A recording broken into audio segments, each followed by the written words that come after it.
Hello, hi everyone. I hope you all are well at your home and may Mata Rani bless you all.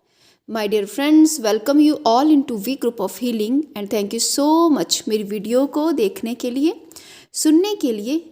My dear friends, please do like, share, subscribe my channel. अगर आप नए हैं तो thank you masters. Master, जैसा कि आपने thumbnail में देखा है, हम लोग कुंडलिनी की सीरीज़ पे ही बात करने वाले हैं. ऑलरेडी 2 वीडियो इस पे बना चुकी हूँ मैं. जो आज की वीडियो है, देखिए मास्टर, जो भी हर एक वीडियो है ना, उसमें बहुत इंपॉर्टेंट चीज़ें बताई जा रही हैं, क्योंकि कुंडलिनी अवेक करना इज़ नॉट बच्चों वाला खेल नहीं है ये, राइट. इसमें हमें बहुत सी चीज़ों का ध्यान रखना पड़ता है. तो इसीलिए आज मैं यहाँ पे कुछ ऐसी चीज़ों की बात करने वाली हूँ, कुछ ऐसे ध्यान रखने योग्य बातें आपको बताने वाली हूँ जो किसी भी साधक को, जो कि अपनी कुंडलिनी अवेकनिंग की साधना करना चाहता है, राइट, तो उसको ये सब बातें ध्यान में रखना बहुत आवश्यक है. मास्टर, कुंडलिनी अवेकनिंग जो है वो अवेकनिंग की साधना करने से पहले हमें मेंटल, फिजिकल एंड इमोशनल तीनों ही लेवल पे तैयार होना पड़ता है. मतलब ये जो हमारा प्रोसेस होता है कुंडलिनी अवेकनिंग का, राइट, ये हमारे फिजिकल, मेंटल और इमोशनल तीनों डायमेंशन पे क्या करता है, असर डालता है. तो before we step in to Kundalini sadhana, we have to balance, maintain a balance between our physical, emotional and mental body, right. तो मास्टर, अगर आप जैसे आपको सपोज़ आपको कुंडलिनी साधना करनी है, तो फिज़िकल बॉडी के लिए आप अभी से ही एक्सरसाइज करना शुरू कर सकते हैं, राइट. एक्सरसाइज करना शुरू कीजिए. अगर आपने एक्सरसाइज करना शुरू नहीं किया है, आप सीधा कुंडलिनी की साधना में उतर रहे हैं, तो it may be dangerous for you, क्योंकि जो बातें मैं बताने वाली हूँ ये सब इंपॉर्टेंट है और you have to follow, right. तो एक्सरसाइज कर सकते हैं, योगा कर सकते हैं, but you must have to do physical work. कोई भी फिज़िकल काम, एक्सरसाइज, डांसिंग, कुछ भी होना चाहिए, क्योंकि कुंडलिनी एक एनर्जी है. तो हमारी बॉडी, उसको सहन करने के लिए हमें उसको तैयार करना है, हमें फ्लेक्सिबिलिटी मेंटेन करनी है. तो नंबर 1 है कि आपको अपने फिज़िकल बॉडी पे ध्यान देना है. नंबर 2 है मास्टर, आपको अपनी इमोशनल बॉडी पे ध्यान देना है. अगर आप अभी भी हेट्रेड हो गया, जेलस हो गया, जजमेंट जैसे इमोशन से जूझ रहे हैं, तो प्लीज़ कुंडलिनी साधना के बारे में अभी सोचिए मत. पहले इन चीज़ों को क्लियर कीजिए, अपने सबकॉन्शियस माइंड को क्लियर कीजिए, अपनी इमोशनल बॉडी को क्लियर कीजिए. जब तक आपके इमोशन हायर इमोशन में कन्वर्ट नहीं होते, ट्रांसम्यूट नहीं होते, आपके लोअर इमोशन यानी कि एंगर हो गया, ग्रीड हो गया, राइट, जजमेंट हो गया, जब तक ये emotion unconditional love, gratitude, compassion में कन्वर्ट नहीं होते, प्लीज़ कुंडलिनी साधना में एंटर ना कीजिएगा. पहले आपको इन पे काम करना है, राइट. तो इस पे इमोशनल बॉडी को आपको क्लींस करना पड़ेगा, फिर ही आप कुंडलिनी साधना को सक्सेसफुली और बिना किसी नुकसान के कंप्लीट कर पाएंगे, राइट. जो तीसरा कारण है, तीसरा जो इम्पॉर्टेंट बात है मास्टर, हमारी मेंटल बॉडी. मेंटल बॉडी मतलब अपने थॉट पे काम करना. यदि अभी भी आप अपने थॉट को कंट्रोल नहीं कर पा रहे, राइट, आपका एक छोटा सा थॉट है, सब्टल लेवल पे थॉट चलते हैं हमारे. अगर आप मेडिटेशन में बैठते हैं और आपके थॉट को अभी तक आप कंट्रोल ही नहीं कर पाए हैं, लगातार विचार आते हैं और विचार भी अच्छे बुरे सब आते हैं और आप आइडेंटिफाई नहीं कर पाते, आप माइंडफुलनेस में अगर नहीं हैं, राइट, आप अवेयरनेस में अगर नहीं आए हैं थॉट को लेकर, तो मास्टर, अगर आप एक छोटे से थॉट को हैंडल नहीं कर पा रहे, तो कुंडलिनी की एनर्जी को कैसे हैंडल करेंगे. अगर आपको, जैसे वो कहते हैं ना कि अभी तो हम इतने हैं कि अगर हमें सपोज़ करो कि हमें कोई, जैसे सपोज़ करो कि अभी हम हैं, हम अपनी आइज़ की जो लैशेस की मूवमेंट है उसे हम कंट्रोल नहीं कर सकते, हम अपनी नींद को कंट्रोल नहीं कर सकते, हम अपने विचारों को ही कंट्रोल नहीं कर पा रहे हैं, तो आप ये कैसे इमेजिन कर सकते हैं कि कुंडलिनी जैसी हाई लेवल की एनर्जी को आप सहन कर पाएंगे. तो बिफोर कुंडलिनी साधना में उतरने से पहले आपको फिजिकल, इमोशनल और मेंटल लेवल तीनों पे काम करना है. जब आपकी ये तीनों ही बॉडीज़ बैलेंस में आ जाएंगी, तब आप कुंडलिनी की इसमें एंट्रेंस ले सकते हैं, कुंडलिनी साधना में अपनी एंट्री कर सकते हैं, कुंडलिनी योगा को प्रैक्टिस कर सकते हैं या कुंडलिनी पे काम कर सकते हैं, राइट. नेक्स्ट जो फैक्टर है मास्टर, जो कुंडलिनी साधना में उतरने से पहले आपको ध्यान में रखना है कि आपको बहुत फास्ट नहीं जाना है। कुंडलिनी साधना एक दिन की, एक महीने की, एक साल की प्रोसेस नहीं है, ये ग्रेजुअल प्रोसेस है। आराम से चलिए, स्लोली स्लोली अपनी हर एक चीज़ पे काम कीजिए, स्लोली स्लोली स्लोली टाइम लीजिए, एकदम सडन नहीं करना है। हो सकता है शक्तिपात के द्वारा एक दिन में भी कुंडलिनी जागरण हो सकता है, या फिर कुछ महीने में भी आप हठ योग बहुत अधिक प्रैक्टिस करके कुछ महीनों में भी कुंडलिनी का आप जागरण कर सकते हैं। लेकिन मास्टर वो फिर जागरण परमानेंट नहीं होगा, परमानेंट नहीं होगा। वो जागरण हुआ, आपको फील हुआ और कुंडलिनी फिर से सुप्त अवस्था में चली गई, तो उसका कोई फ़ायदा नहीं है ना। आपको अपने अंदर चेंजेस लेके आने हैं, परमानेंट चेंज चाहिए आपको। अगर आप चाहते हैं कि आपकी कुंडलिनी परमानेंटली अवेकन हो जाए, तो धीरे धीरे धीरे स्टेप वाइज स्टेप चलिएगा। इससे एक तो आपको कोई नुकसान नहीं होगा, और जो भी आप प्रोसेस करेंगे वो परमानेंट होगा। आपका एक एक चक्रा जब अवेक होगा, एक एक स्टेप बाय स्टेप, है ना, तो आपकी बॉडी भी उसको धीरे धीरे क्या करेगा, धीरे धीरे कुंडलिनी अवेकनिंग हो, धीरे धीरे आपकी बॉडी भी क्या करेगी, बॉडी, इमोशन और माइंड उसके अकॉर्डिंग अडेप्ट करते जाएंगे। जैसे जैसे अडेप्टेशन होती जाएगी, आप में चेंजेस परमानेंट होते जाएंगे, और आपको कोई नुकसान भी नहीं होगा, और अपने हायर पर्पस को भी आप क्या कर लेंगे, अचीव कर लेंगे। अब ये स्लो ग्रेजुअल प्रोसेस है कुंडलिनी अवेकनिंग, इसमें कई साल भी लग सकते हैं और कई जन्म भी लग सकते हैं।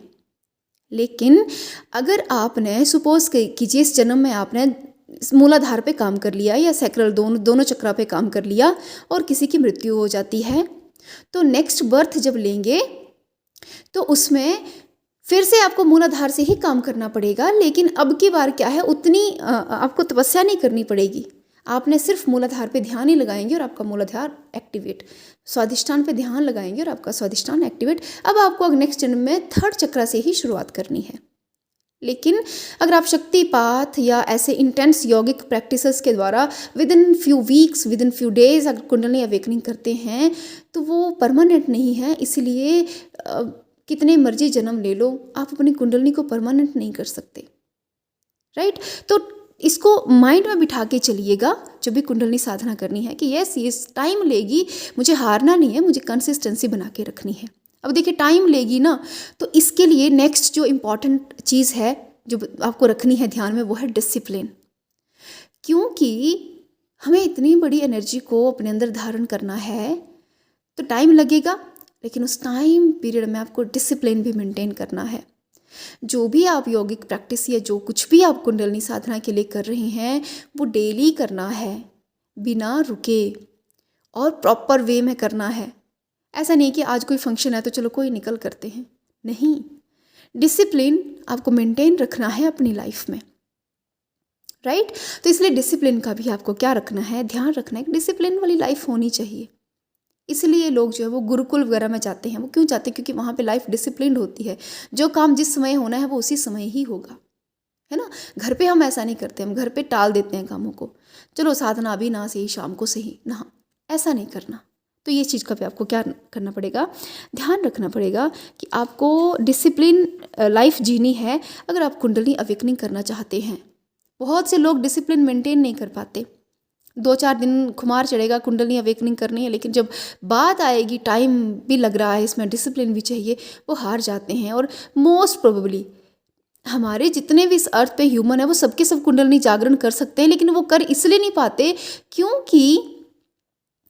क्योंकि डिसिप्लिन से डर जाते हैं मास्टर। स्पिरिचुअलिटी के लिए बहुत हाई लेवल का डिसिप्लिन रखना पड़ता है, क्योंकि स्पिरिचुअलिटी बहुत स्लो एंड ग्रेजुअल प्रोसेस है। इंस्टेंट बोलते हैं ओवरनाइट आपको चेंजेस देखने को नहीं मिलेंगे, ओवर द ईयर्स आपको चेंजेस जो है वो देखने में मिलेंगे, ईयर्स। लेकिन अगर स्टार्ट ही नहीं करेंगे तो फिर तो कभी नहीं कर पाएंगे ना, एक स्टेप तो उठाना ही पड़ेगा आपको, है ना। तो ये है। उसके बाद है नेक्स्ट है आपका डाइट पे ध्यान रखना है। जब भी कुंडलिनी की साधना पे आप स्टेप इन करते हैं, तो जो भी अब तक आप खाते आए थे, बाहर मार्केट का खाते आए, जंक फूड खाते आए हैं, वो आपको छोड़ना पड़ेगा। बहुत हैवी फूड जिसमें बहुत फैट हो या जिसमें बहुत प्रोटीन हो, राइट, बहुत तला भुना, वो सब छोड़ना पड़ेगा। इवन बहुत कच्चा फूड भी नहीं खाना है, जैसे बहुत सारी कच्ची सब्जियां आप सोचो कि खा लो, तो ऐसा नहीं, नहीं, क्योंकि कुंडलिनी अवेकनिंग की जब हम साधना करते हैं तो हमारा मेटाबॉलिज्म बहुत स्लो हो जाता है मास्टर, क्योंकि हमारे डाइजेस्टिव ट्रैक में कुछ चेंजेस आने लगते हैं, मेटाबॉलिज्म बहुत स्लो हो जाता है। कई बार भूख नहीं लगती है ना, कई बार खाने का मन नहीं होता, तो मेटाबॉलिज्म स्लो हो जाएगा। इवन हमारी बॉडी का टेम्परेचर कई बार बहुत डाउन जाने लग पड़ता है। तो इसीलिए आपको ऐसा फूड खाना है जो ईजिली डाइजेस्ट, स्लो मेटाबॉलिज्म पे भी डाइजेस्ट हो जाए। तो बेस्ट है बॉइल्ड फूड। याद रखिए, आपको कच्चा भी नहीं खाना है, मांस इत्यादि तो छोड़ना ही है, मांस मदिरा का तो त्याग करना ही है, जंक फूड तो छोड़ना ही है, तला भुना भी छोड़ना है, लेकिन बहुत अधिक कच्चा, हाँ आप फ्रूट्स खा सकते हैं, सीजनल फ्रूट्स, जूसेस एटसेट्रा ले सकते हैं, लेकिन अब दिन रात कहोगे कच्ची सब्जियां खाओ, सैलड खाओ, नहीं, वो डाइजेस्ट नहीं होगा फिर, क्योंकि ऑलरेडी मेटाबॉलिज्म स्लो हो रखा है। तो वो कहते हैं ना, खाने को अपने पेट के अंदर पकाने से बेस्ट है उसको बाहर से पका के खाओ, ताकि आसानी से डाइजेस्ट हो जाए, है ना। अब जिनको वेट लॉस करना है, ये कंसेप्ट उनके लिए है कि रॉ वेजिटेबल्स खाइए, क्योंकि वो जब तक वो डाइजेस्ट होगा बॉडी में तब तक भूख नहीं लगेगी। लेकिन आपको कुंडलिनी अवेकनिंग की प्रोसेस में जाना है, ना कि वेट लॉस की, राइट। तो बॉइल्ड फूड खाइए, और इम्पॉर्टेंट है कि उस फूड में आपके कुछ मसाले होने चाहिए, जैसे कि धनिया हो गया, जीरा हो गया, काले मिर्च हो गए, है ना, इलायची हो गया, ये सब चीज़ें उसमें ज़रूर डालनी है, क्योंकि जो मसाले हैं ना वो फूड को क्या करते हैं, एक तो टेस्ट देंगे, साथ ही साथ ईजिली डाइजेस्ट। आप देखेंगे एक बिना मसाले वाला खाना और एक मसाले वाला खाना, मसाले वाला जल्दी डाइजेस्ट होता है, क्योंकि वो कहीं ना कहीं हमारे मेटाबॉलिज्म को क्या करते, थोड़ा सा बूस्ट करते हैं। और क्योंकि कुंडलिनी साधना कर रहे हैं, बॉयल फूड हम ले रहे हैं, तो अगर उसमें हम ये सारे मसाले डालेंगे ना, तो उससे ज़रा क्या होगा कि हमारा मेटाबॉलिज्म या हमारा जो डाइजेस्टिव ट्रैक है वो उस खाने को जल्दी डाइजेस्ट करेगा, राइट। तो ये है एक आपका एक ध्यान रखने वाली बात कि आपको बॉइल्ड फूड ही लेना है, कच्चा भी नहीं लेना, मांस तो खाना ही नहीं है ना। उसके बाद है मौन में रहें, जितना हो सके उतना क्या रहें मास्टर, मौन में रहें। बहुत अधिक इंटरेक्शन नहीं करनी है, बहुत अधिक किसी से भी इंटरेक्शन नहीं करनी है, जितना हो सके मौन में रहे। मौन में रखने से क्या होगा, एक तो आपका इमोशनल बॉडी और मेंटल बॉडी दोनों ही, अगर उसमें कुछ रह भी गया है कचरा, तो वो भी क्या होगा, क्लींस, ऑटोमेटिक क्लींस होगा, है ना। तो मौन में रहें, कुंडलिनी साधना के दिनों में ज़्यादा से ज़्यादा मौन में रहें, राइट। और हो सके तो ब्रह्मचर्य का पालन करें, लेकिन जो विवाहित हैं, है ना, तो नेसेसिटी नहीं है, लेकिन ब्रह्मचर्य का पालन कुंडलिनी साधना के दौरान कहा गया है, right. And the last important thing जो कुंडलिनी साधना करते समय आपको ध्यान में रखनी है इज़ कि कर्म कीजिए, अच्छे कर्म कीजिए। जब भी आप कुंडलिनी साधना करने लगे, राइट, तो अच्छे कर्म कीजिए, जैसे दान कीजिए, है ना। अच्छे कर्म मतलब पशुओं की सेवा, इस यूनिवर्स की, प्रकृति की सेवा, है ना, मतलब कर्म कीजिए, अच्छे कर्म कीजिए, क्योंकि इन कर्मों के करने से, हालांकि जो कुंडलिनी है वो एक अलग है, कर्म योग हमारे कुंडलिनी अवेकनिंग में डायरेक्टली कोई असर नहीं करता, लेकिन क्योंकि कुंडलिनी अवेकनिंग में वो एनर्जी जनरेट होती है, उसको हमें कहीं ना कहीं लगाना है। डू सम क्रिएटिव वर्क, या तो कुछ क्रिएटिव कीजिए, जैसे म्यूज़िक, क्रिएटिव मतलब म्यूज़िक कंपोज करना, ड्राइंग करना, आर्ट करना, घर की डेकोरेशन करना, इंटीरियर डिज़ाइनिंग करना, कुछ न्यू बनाना, है ना, इसको हम कहते हैं क्रिएटिव वर्क। ये डांस करना, डांस सीखना, है ना। तो या तो कुछ क्रिएटिव कीजिए या फिर कर्म कीजिए, कर्म माने सेवा भाव, सेवा कीजिए, दान दीजिए, है ना, प्रकृति की सेवा कीजिए। अब जरूरी थोड़ी है कि सेवा का मतलब कि मनुष्यों की सेवा, आप पेड़ पौधों की भी सेवा कर सकते हैं, है ना। कुछ अच्छे कार्य कीजिए, उससे क्या होगा कि आपकी वो जो एनर्जी है वो बेस्ट वे में, जैसे आप देंगे अपनी इस एनर्जी को अच्छे काम में लगाएंगे, बहुत अच्छे रिजल्ट आपको देखने को मिलेंगे। तो ये कुछ बातें थी जो कुंडलिनी अवेकनिंग जो साधक करना चाहते हैं उनको कुछ बातें ये ध्यान में रखनी है, राइट। अगर आप इन सब बातों का ध्यान रखेंगे तो डेफिनेटली कुंडलिनी जो साधना है वो आपको एडवर्सली अफेक्ट नहीं करेगी, राइट मास्टर्स। आई होप आपको समझ आया होगा। Thank you so much for the listening. कोई क्वेश्चन है तो प्लीज़ आप पूछ सकते हैं। Thank you so much.